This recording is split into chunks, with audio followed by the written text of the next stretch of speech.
రాజకీయాలన్నీ నడుస్తూ ఉంటాయి, మనం వింటాం. అల్టిమేట్గా అందరూ పెద్దవాళ్ళంతా ఒకటే అని అనుకోవాల్సి వస్తుంది. సార్ ఇక చేసిన మంచి చెప్పుకోలేకపోతూ ఉన్నాము అంటూ ఉన్నారు సార్ చంద్రబాబు నాయుడు. నిన్న కేబినెట్ భేటీలో కూడా మంత్రులకు ఇదే విషయం చెప్పారు. మిగిలిన రాష్ట్రాలతో కంపేర్ చేస్తే 4 times ఎక్కువగా ఆంధ్రప్రదేశ్లో సంక్షేమం చేస్తూ ఉన్నాం, 4 times ఎక్కువ లబ్ధిదారులు ఉన్నారు, మిగిలిన రాష్ట్రాల్లో 25% కూడా లేదు అని చెప్పి కామెంట్ చేశారు. దాంతోపాటు చేసిన మంచి చెప్పుకోవడంలో సోషల్ మీడియాలో తెలుగుదేశం పార్టీ వెనకబడింది అనేది Chandrababu comment. So Chandrababu social మీడియాలో వెనకబడింది సార్ టీడీపీ. మిగిలిన రాష్ట్రాలతో పోల్చి జనగొట్టలేదు చంద్రబాబు నాయుడు. పక్కన ఒరిస్సాలో సంక్షేమం ఎంత ఉంది, ఆంధ్రలో తక్కువ ఉంది అని చెప్పి ఓటేశారా? ఓటు ఎందుకు వేశారు? ఓటు వేసింది జగన్మోహన్ రెడ్డి కన్నా ఎక్కువ సంక్షేమం ఇస్తా అంటే ఓటేశారు. ఇప్పుడు జగన్మోహన్ రెడ్డి ఇచ్చిన సంక్షేమం అయినా నువ్వు ఇచ్చావా లేదా, ఎక్కువ ఇచ్చావా లేదా, ఇది కదా క్వశ్చన్ వేయాల్సింది. పక్క రాష్ట్రంతో పోలిక ఎక్కడిది? పక్క రాష్ట్రంతో పోల్చాల్సిన అవసరం ఏంటి అని కర్ణాటకతోనో తెలంగాణతోనో ఒరిస్సాతోనో తమిళనాడుతోనో పోల్చాల్సిన అవసరమే లేదు కదా. మీరు ఇచ్చిన ఎన్నికల్లో హామీ మేము ఒరిస్సా కన్నా మెరుగైన సంక్షేమం ఇస్తామని చెప్పారా? చెప్పి ఓట్లు అడిగితే ఓకే ఒరిస్సాతో పోల్చాలి. సో అందువల్ల ఇతర రాష్ట్రాలతో పోల్చాల్సిన అవసరమే లేదు. అడిగింది ఏంటి?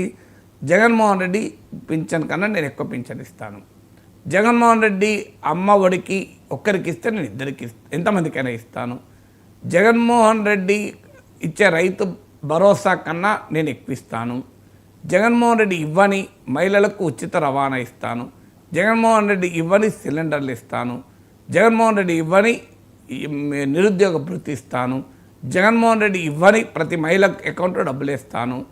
ఇది కదా చెప్పింది. ప్రజలు ఓట్లేసింది జగన్మోహన్ రెడ్డి కన్నా ఎక్కువ సంక్షేమం చేస్తే ఇస్తూ ఉన్నారు. అందువల్ల ఇవాళ చంద్రబాబు నాయుడు ప్రభుత్వాన్ని ప్రజలు జడ్జి చేసేటప్పుడు మీరు ఇచ్చిన హామీల్ని, అందులో కూడా చంద్రబాబు నాయుడు పవన్ కళ్యాణ్ అడుగుతారు, బీజేపీని అడగరు. ఎందుకంటే బీజేపీ ఈ మేనిఫెస్టోని ముట్టుకోతానికి కూడా నిరాకరించింది. మనందరూ తెలుసు కదా, ఆ ఫేమస్ ఫోటో సిద్ధార్థనాథ్ సింగ్ దూరం జరిగింది. సో చంద్రబాబు నాయుడు పవన్ కళ్యాణ్ మాత్రమే మేనిఫెస్టోను పట్టుకొని చూపారు తప్ప ఎక్కడా బీజేపీ మేనిఫెస్టోను ఓన్ చేసుకోలేదు. సో కేంద్ర ప్రభుత్వ ద్వారా నిధులు తెస్తామన్నారు, కేంద్ర ప్రభుత్వ నాయకత్వం ఇచ్చే బీజేపీ అసలు మేనిఫెస్టోను ఓన్ చేసుకోలేదు. సో అల్టిమేట్గా ప్రజలు నమ్మారు చంద్రబాబు నాయుడు ఎక్కువ సంక్షేమం ఇస్తారంటే ఓట్లు వేశారు. ఇప్పుడు అడుగుతున్నది ఎక్కువ 20 లక్షల ఉద్యోగాలు ఇస్తామన్నారు, అలాగే స్కిల్ సెన్సర్ జరుపుతామన్నారు. స్కిల్ సెన్సర్ ఎక్కడ వచ్చిందో తెలియాలి. సో ఇవన్నీ కూడా ఏమవుతాయంటే నిన్ను జడ్జ్ చేసేది మీరిచ్చిన హామీల ఆధారంగా జడ్జ్ చేస్తారు. సో ఆ జడ్జికు జడ్జిమెంట్లో మీరు బెటర్గా ఉండాల్సిన అవసరం ఉంటుంది. ఇక సోషల్ మీడియా ప్రచారంలో తెలుగుదేశం వెనకబడిందంటే అంతకన్నా అమాయకత్వం ఇంకోట్లేదు. తెలుగుదేశం పార్టీకి ఒక బలమైన కార్యకర్తలు ఉన్నారు. ఇక్కడే కాదు, ప్రపంచమంతా తెలుగుదేశం అభిమానులు ఉన్నారు. తెలుగు వాళ్ళు ఎక్కడుంటే అక్కడ తెలుగుదేశం అభిమానులు ఉంటారు. వారు మామూలుగా ఓన్ చేసుకోరు తెలుగుదేశాన్ని. సో ఆ స్థాయిలో ఓన్ చేసుకుంటారు. తెలుగుదేశం సోషల్ మీడియా అభిప్రాయాలు కూడా క్రియేట్ చేయగలుగుతుంది. నాలాంటి వాళ్ళని రోజు ఉతికారేస్తున్నారు కదా తెలుగుదేశం సోషల్ మీడియా. సమస్య ఏంటంటే తెలుగుదేశం ఎందుకు మరి ఎక్కడ వీక్ అవుతున్నారంటే వీరు చేస్తున్న మిస్టేక్ కూడా ఉంది. ఏంటిది ఆ మిస్టేక్ అంటే, ఒక క్రెడిబుల్ కౌంటర్ కాకుండా ఎవరైనా ప్రశ్నిస్తే వారి మీద బురద చల్లుతున్నారు. ఇది ఎక్కువ కాలం నిలబడదు. ఇప్పుడు నాలాంటి వాడు ప్రశ్నించాడు అనుకోండి, నన్ను వెంటనే జగన్ ఖాతాలు వేసి వాళ్ళు ఆనందపడుతున్నారు. నన్ను జగన్ ఖాతాలు వేస్తే వాళ్ళకి లాభం అవుతుంది అనుకుంటున్నారు, నష్టం అవుతుంది. ఎందుకంటే జనానికి తెలియదు నేను ఎవరినో. కింద ఇప్పుడు వెంటనే కామెంట్లు ఇస్తారు తెలుగుదేశం వీరాది వీరులు, నువ్వు నిజమే జగన్ మనిషివే కాదా అంటారు. బీజేపీలో నన్ను కమ్యూనిస్ట్ అంటారు, బీఆర్ఎస్లో నన్ను కాంగ్రెస్ అంటారు, తెలుగుదేశంలో నన్ను జగన్ మనిషి అంటారు, వైసీపీలో నన్ను టీడీపీ ఏటీఎం అంటారు, కాంగ్రెస్లో నన్ను కేసీఆర్ మనిషి అంటారు. నేను ఎంతమందికి ఉంటా మనిషిని. సో ఇవి మీద కింద కామెంట్లు ఇట్లే ఉంటాయి. సో అంటే ప్రజలకు తెలియదు. ప్రతి అంశం పైన 20 ఏళ్ళుగా మాట్లాడుతున్న నాగేశ్వర్ ఎవరో ప్రజలు అంత అమాయకులు తెలుసుకోరా? కింద చూడండి, బీజేపీలో చైనేశ్వర్ అని కామెంట్లు పెడతాను. మరి ఎన్ని ఉంటాయి? ఒక మనిషికి ఎన్ని లాయల్టీస్ ఉంటాయి? రెండు ఉంటారా? ఎన్ని లాయల్టీస్ ఉంటాయి? ఉన్నాయి కదా. అంటే తెలుగుదేశం సోషల్ మీడియా ప్రభావాన్ని చూపలేక కాదు, చేయాల్సిన పని ఏంటంటే ఒక క్రెడిబుల్ కౌంటర్ ఇవ్వగలగాలి. ఇప్పుడు మనం విశ్లేషకులుగా ఒక ఆర్గ్యుమెంట్ పెట్టాము.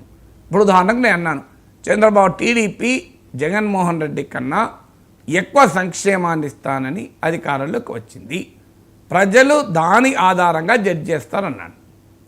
దీనికి కౌంటర్ ఏంటి?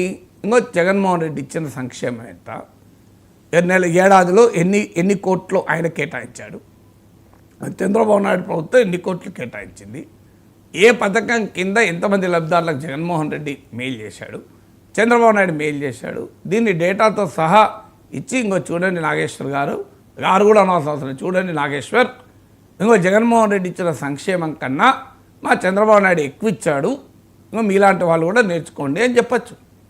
ఇలా కౌంటర్ చేస్తున్నారా? చేయడం లేదు కదా.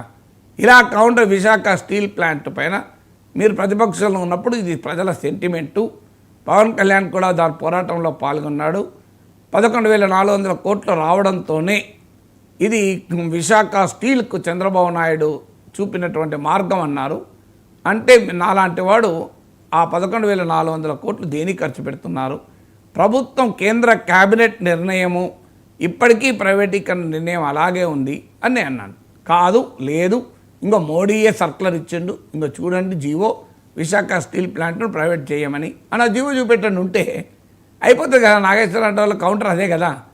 సో క్రెడిబుల్ కౌంటర్ ఇవ్వకుండా మాట్లాడిన ప్రశ్నించిన ప్రతి వ్యక్తిని తీసుకెళ్ళి ఇంకొన్ని ఖాతాలు వేస్తా అంటే వేసుకోండి, ఏమవుతుంది? సో మేము మాట్లాడుతుంటాం కదా. సో నాకేం అభ్యంతరం? మొన్న ఫినిక్స్ పక్షిలా చంద్రబాబు నాయుడు ఎలా వచ్చాడని చంద్రబాబు నాయుడు ప్రత్యేకతలు చెప్తే వైసీపీ వాళ్ళు ఈయన TDP ATM, Chandrababu Naidu ATM అని తిట్టారు. నేను అయిపోయినా చంద్రబాబు నాయుడు ఏటీఎం.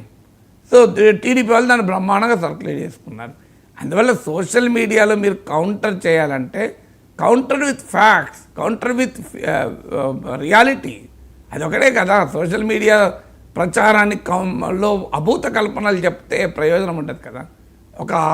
ఒక పాలమిక్స్ జరపాలి, అంటే ఆలోచనల యుద్ధం జరపాలి సోషల్ మీడియాలో. సో ఆ సోషల్ మీడియాలో ఫ్యాక్ట్స్తోని క్రెడిబుల్ ఆర్గ్యుమెంట్ కనుక బిల్డ్ చేయగలిగితే ఖచ్చితంగా సోషల్ మీడియా ఇంపాక్ట్. లేదు నేను ప్రతి ఒక్కరిని తిడుతా, బురద చల్లుతా, వాడిని కొడతా, బెదిరిస్తా, వాడు మన బూతులు తిడుతా అంటే బూతులు తిడితే ఏమవుతుంది? బూతులు తిడితే భయపడ్డాడు రోజు వచ్చి టీవీ కెమెరాలో మాట్లాడాడు, అంత పిరికోడు కాదు కదా. సో అందువల్ల అల్టిమేట్గా సోషల్ మీడియాలో వీక్ కాదు, సోషల్ మీడియాలో ఉండాల్సిన స్థాయిలో ఉండకపోతున్నారేమో. అది బహుశా చంద్రబాబు నాయుడు ఆవేదన అయ్యి ఉండొచ్చేమో.